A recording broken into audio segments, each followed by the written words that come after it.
ዕብራውያን ምዕራፍ 3 ከቁጥር 15 እስከ 19 በጌታ በኢየሱስ ክርስቶስ ስም አነበዋለሁ። የምንወደው የጌታ ቃል እንደዚህ ይላል። ይኸውም ዛሬ ድምፁን ብትሰሙ በአመፅ እንዳደረጋችሁት አሁንም ልባችሁን አታደንድኑ እንደተባለው ነው። ሰምተው ያመፁት እነማን ነበሩ? ሙሴ ከግብፅ መርቶ ያወጣቸው ሁሉ አይደሉምን? 40 ዓመት የተቆጣውስ እነማንን ነበር? ኃጢአት ሰርተው ሬሳቸው በምድረ በዳ ወድቆ የቀረውን አይደለምን? ያልታዘዙት ካልሆነ በቀር ወደ ዕረፍቱ እንዳይገቡ የማለባቸው እነማን ነበሩ? እንግዲህ ሊገቡ ያልቻሉት ካለማመናቸው የተነሳ እንደሆነ እንረዳለን። ባለፈው ሳምንት ቁጥር 14 ላይ አብረን ተመልክተናል አይደል? በመጀመሪያ የነበረንን እምነት እስከ መጨረሻ አጽንተን ብንይዝ አይደል? በመጀመሪያ የነበረንን እምነት እስከ መጨረሻ አጽንተን ብንይዝ ከክርስቶስ ጋር ተካፋዮች ነን የሚለውን ሐሳብ አብረን ተመልክተናል። የመጀመሪያ እምነት አለ፣ ያንን እምነት እስከ መጨረሻ አጽንቶ መያዝ እና ፐርሰቨራንስ ነው ተባብለናል። ጽናት ነው። በጣም ክርስትና ላይ ዋናና መሰረታዊ የሚባለው ነገር በግለት መጀመር ሳይሆን ግለቱን ጠብቆ እስከ መጨረሻ ድረስ መሄድ እና እስከ መጨረሻ አጽንተን ብንይዝ ነው የሚለው እና መሃል ላይ ብታቋርጡት መሃል ላይ ብትቆሙ የሚል ሩም የለውም አይደል መጽሐፉ። ብናቋርጠውስ ለሚል አይነት ክፍተት አይሰጥምና የጀመራችሁበት አላው እስከ መጨረሻ አጽንተን ብንይዝ ምንድነው ሪዋርዳችን? ምክንያቱም እስከ መጨረሻ አጽንቶ መያዝ ቀላል ነገር አይደለም። አንድ ነገር ላይ ረጅም ጊዜ መፍጀት ቀላል ነገር አይደለም ተባብለናል። እድሜህን፣ ጉልበትህን፣ ፎከስህን፣ አቴንሽንህን ያለህን ነገር በሙሉ ይወስድባልና የላይፍ ታይም ኢንቨስትመንት ነው ክርስትና። የላይፍ ታይም ኢንቨስትመንት ነው። የሚፈልገው ደግሞ የሆነ ነገርህን ሳይሆን ሁሉ ነገርህን ነው።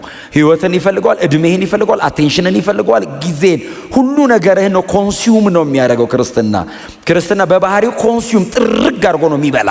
አንተ ምንም ነገር አይተርፍም እና ሁሉ ነገሬን አሳልፈ የምሰጥ ከሆነ የጀመርኩበትን እስከ መጨረሻ አጽንቼ የሚይዝ ከሆነ ይሄን ሁሉ ዋጋ ከከፈልኩ ምንድነው ታዲያ ሪዋርዱ ስትሉት ከክርስቶስ ጋር ተካፋይ መሆን ፓርቴከርስ በጣም ነው አይደል? ላስቲክ ተኔ በደንብ እኔ ገብቶኛል።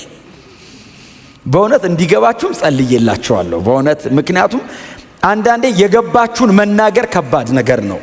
የገባችሁን በሙሉ ማውጣት አትችሉም። ብዙ ነገር ከመንፈስ ስለሆነ የምንካፈለው እና አንዳንዱን በአማርኛም በምንም ማብራራት ካልቻለን መንፈስ ደግሞ አለ እዚህ ቤት።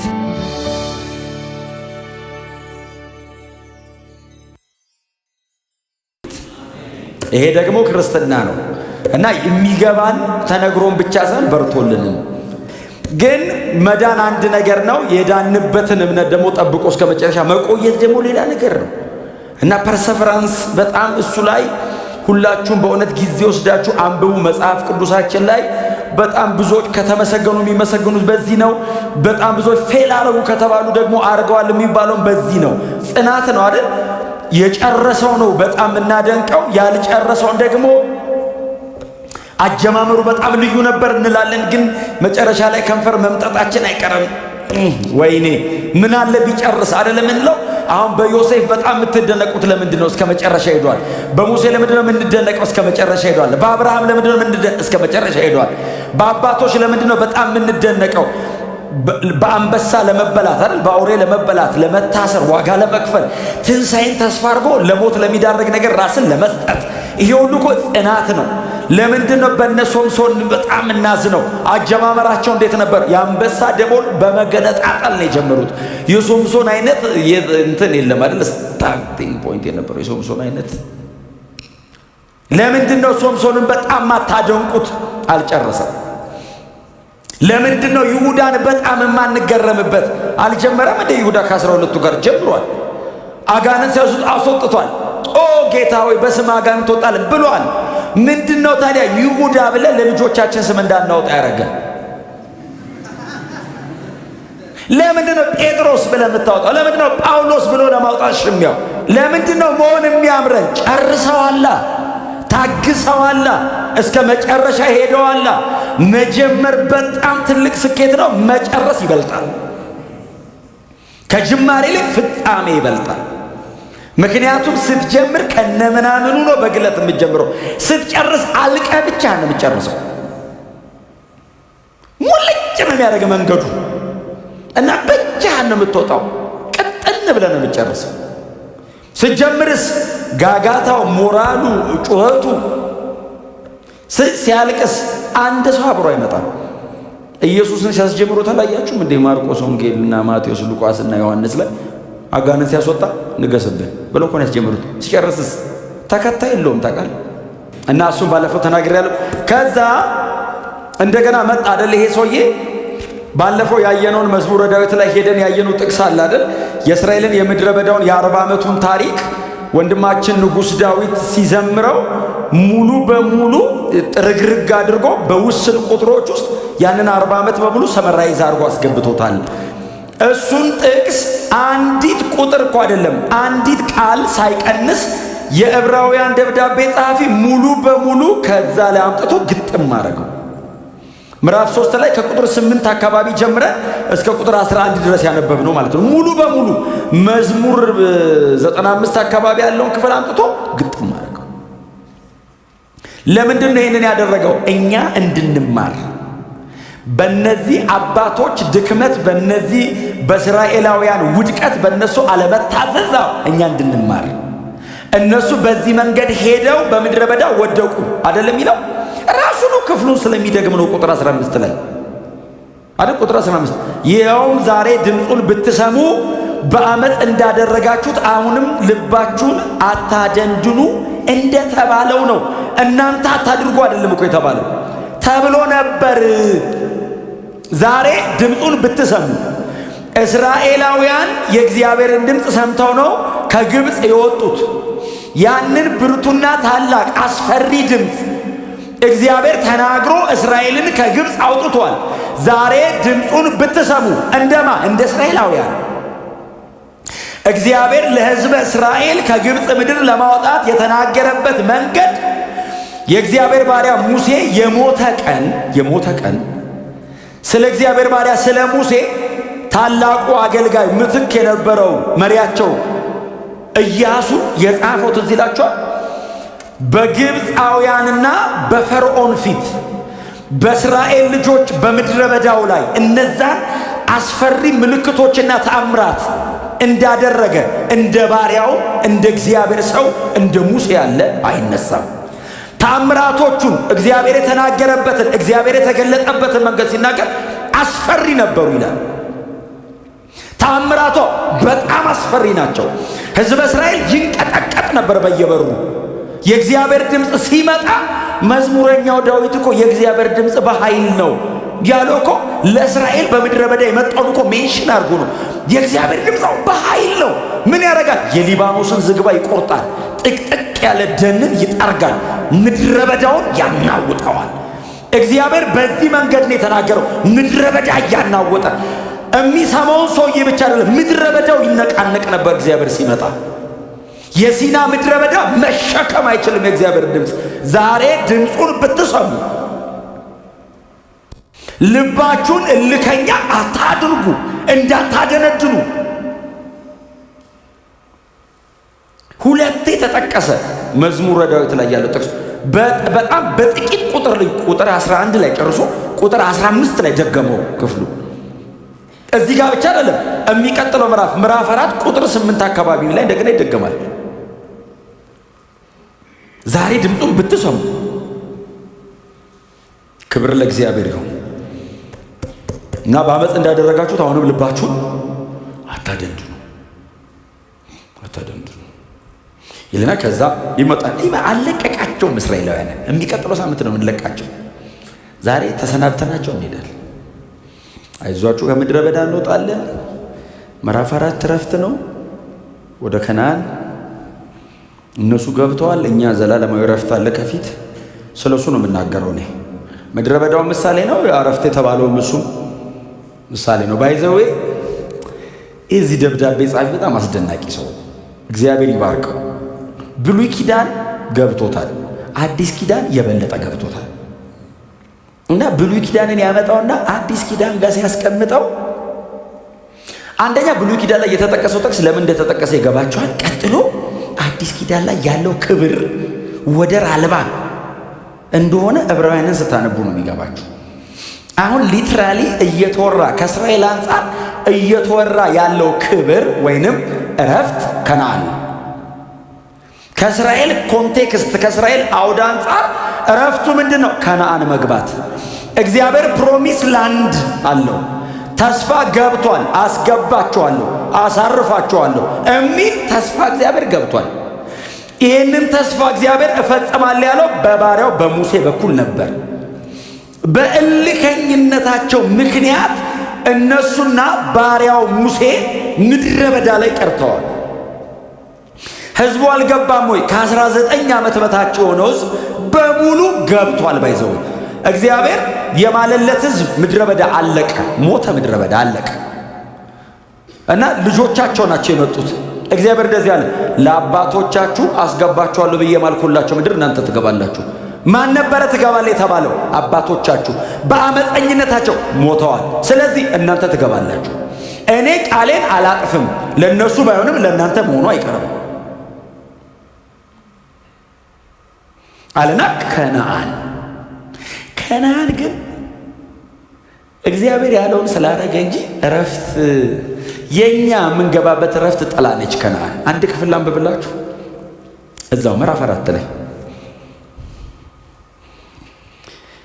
ቁጥር 8 ላንብብላችሁ። እንደዚህ ላይ ምዕራፍ 4 ቁጥር 8 ኢያሱ እረፍትን ሰጥቷቸው ቢሆን ኖሮ ከዚያ በኋላ እግዚአብሔር ስለሌላ ቀን ባልተናገረ ነበር። አይበቃም? ሌላ ቀን የተባለው እኮ እኛ ከፊት የምንገባበት ነው። እግዚአብሔር እነሱ ከነዓን ቁጭ ብለው ኢያሱ ይዟቸው ገብቶ ሌላ የእረፍት ቀን አለ አለ እግዚአብሔር። አረፍን በቃ ሲሉ አረ ሌላ አለ። ይሄኛውስ ዝም ብሎ ጥላ ነው። ሁሉ ነገራችን የሚያርፍበት ከፊት አለ። እናርፋለን፣ ጠቅልለን እንሄዳለን፣ ሰሞኑን እንሻገራለን። ይህንን ክብር ለእግዚአብሔር ለአምላካችን ይሁን። በቃ ሁሌ እንደምንለው ጌታችን በቅርብ ይመጣል። የዚህኛው ዘጸአት መሪ ኢየሱስ ነው። እዚህኛው ዘጸአት ላይ ሙሴ ከኛ ጋር ነው አብሮ የሚሄደው።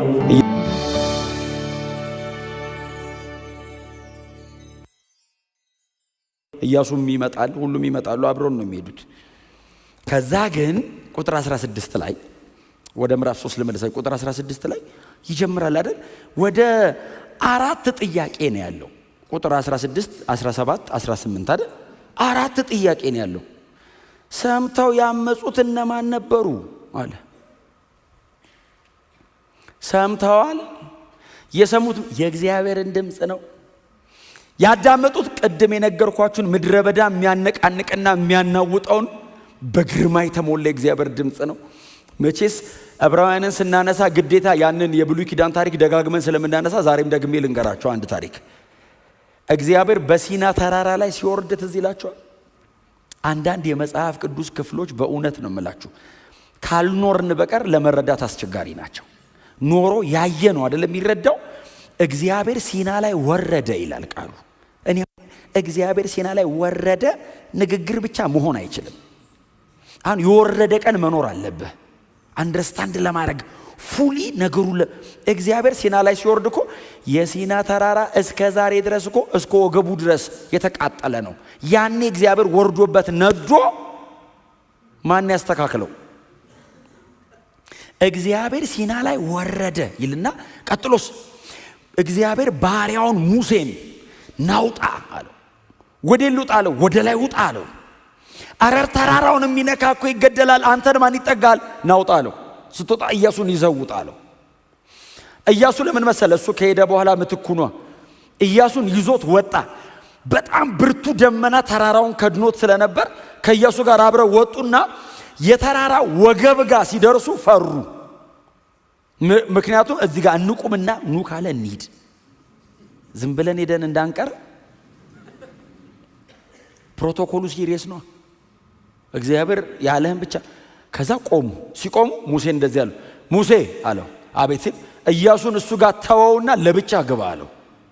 ወዴት ሲለው ወደ ብሩህ ደመና ተጠጋኝ አለው። እየተንቀጠቀጠ ተጠጋው። እየተንቀጠቀጠ እግዚአብሔርም ሙሴን አናገረው ይላል። ኢያሱ ግርጌ ጋደም ብሎ ይሰማል። ፉሊ ባይሰማም እየሰማ ነው። ግን እግዚአብሔር ሙሴን ሲያዋራው ኢያሱ በመንፈስ እንዳይመስል የሚሰማው በጆሮ ነው የሚሰማው። ድሮ በመንፈስ ምናምን ብዙ አይደለም፣ እንዲህ ቀጥታ ነው የሚሰሙት። እስቲ አሜን በሉ። ሙሴን አውጣ የሚለው በሐሳብ እንዳይመስል በድምጽ ነው። እግዚአብሔር ከሰማይ ናውጣ ቢለ እንዴ አሁን አስባችሁ ተላው ናውጣ ቢለ ስጋ ከነፍሱ ነፍስ ከስጋ ወጣ ምን ነው የሚወጣው? በጣም አስፈሪ ነው። ሰምተው አመጹ አለ እግዚአብሔር። አሁን እኮ እግዚአብሔር ዝም ብሎ አመጹ አይደለም ያለው፣ ስለማያውቁኝ አይደለም እኮ ያለው። ሰምተዋል አለ። ድምጼ ነው ያውቁታል። ሰምተው ያመጹት እነማን ነበሩ አለ። በጣም ከባድ ጥያቄ አይደለም ይሄ ጥያቄ? ያንን ትውልድ እግዚአብሔር ይጠይቀዋል። የሉም እኮ ይጠይቃል። ሰምተው ያመጹት እነማን ነበሩ ሲል ዕብራውያን፣ የዕብራውያን ደብዳቤ ተደራሲያን እነሱ ዋና ናቸው። የዛ ላይኔጅ ናቸው። ሰምተው ያመጹት እነማን ነበሩ ብሎ የዚህ ደብዳቤ ጸሐፊ ያንን ቃል ጠቅሶ ሲናገር እንደዚህ ይላሉ። ከግብፅ ምድር የእግዚአብሔር ድምፅ ይወጣ ሰምቶ ይወጣ ሕዝበ እስራኤል ይላሉ። ቀጠለ እግዚአብሔር ጥያቄ። ሰምቶ ያመጹት እነማን ነበሩ? ቀጠለ። ሁለተኛው ጥያቄ ሙሴ ከግብፅ መርቶ ያወጣቸው ሁሉ አይደሉምን? ጥያቄ እኮ ነው። ስቲል እየመለሰ አይመስልም እግዚአብሔር፣ ግን እየጠየቀ ነው። ስቲል ሰምቶ ያመፀው ማን ነው አለና እንደገና ሁለተኛው መልሱ ራሱ ጥያቄ ነው። ሙሴ ከግብፅ ምድር መርቶ ያወጣቸው ሁሉ አይደሉም እንዴ? እግዚአብሔር የዘላለም አምላክ ነው። የትላንትናው ትውልድም ያመለከው እሱን ነው። ዛሬኛ የምናመልከው እሱን ነው። ልጆቻችን የሚያመልኩት እሱን ነው። እኛ አርጅተን ታሪካችን ሲጠቀለል እግዚአብሔር ይቀጥላል። የሙታን አምላክ አይደለም፣ ሕያው ነው እግዚአብሔር። እስቲ አሜን በሉ። ሕያው ነው። አብርሃም የለም፣ ይስሐቅ የለም፣ ያዕቆብ የለም። እግዚአብሔር ግን ለዘላለም አለ። ጌታችን ያለው እሱ ነው። በጣም ነው የምወደው። ብዙ ጊዜ እንደውም እናገረዋለሁ። ዮሐንስ 8 ላይ የአብርሃም የይስሐቅ የያዕቆብ አምላክ የተባለው እግዚአብሔር የሙታን አምላክ አይደለም። እነሱ አልፈዋል፣ እኔ አለሁ እያለ ነው አለ ኢየሱስ። የትኛው እግዚአብሔር አሉት? እኔው ራሴ አለ። አብርሃም ሳይፈጠር በፊት እኔ ነኝ። አብርሃም የለም፣ እኔ አለሁ አለ። ወደፊት አለሁ፣ እኔ እኖራለሁ አይደለም የሚለው፣ አለሁ ነው የሚለው ሁሌ እሱ። ወደፊትም ወደ ኋላም የለውም። ሁሉ ለሱ ዛሬ ነው። ሁሉ በፊቱ አሁን ነው። አሁን እኛ እኔ በመንፈስ ነው የሚበራልን እንጂ አሁን እኔ ትላንት አለኝ። እግዚአብሔር ትላንት የሚባል ነገር አያውቅም። ዘላለም በፊቱ አሁን ነው።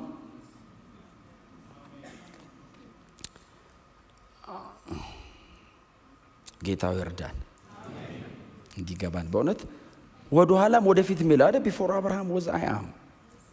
አሁን ለነሱ ነው ትላንት ያለው እንጂ እሱ ትላንት የለውም። እኔ ነኝ አለ። ከአብርሃም በፊት ሲል ለነሱ ነው። አብርሃም የዛሬ 2000 ዓመት ሲል አንተ እንዴት ነው መቆጥረው አሉት። እኔማ እኔ ነኝ አለ። ያኔም አሁንም ወደፊትም እኔ ዘላለም በፊቱ አሁን ነው። ትላንት የሌለው አምላክ። ያዕቆብ ምዕራፍ 1 ላይ በጣም አንድ ልቤን የሚነካኝ ቃል አለ። በእርሱ ዘንድ በመዞር የሚደረግ ጥላ የለም ይላል። ጀርባ የለውም። ታውቃለህ? በጀርባዬ በኩል መጣህብኝ አይልህም። በመዞር የሚደረግ ጥላ የለም። የትም ፊቱ ነው።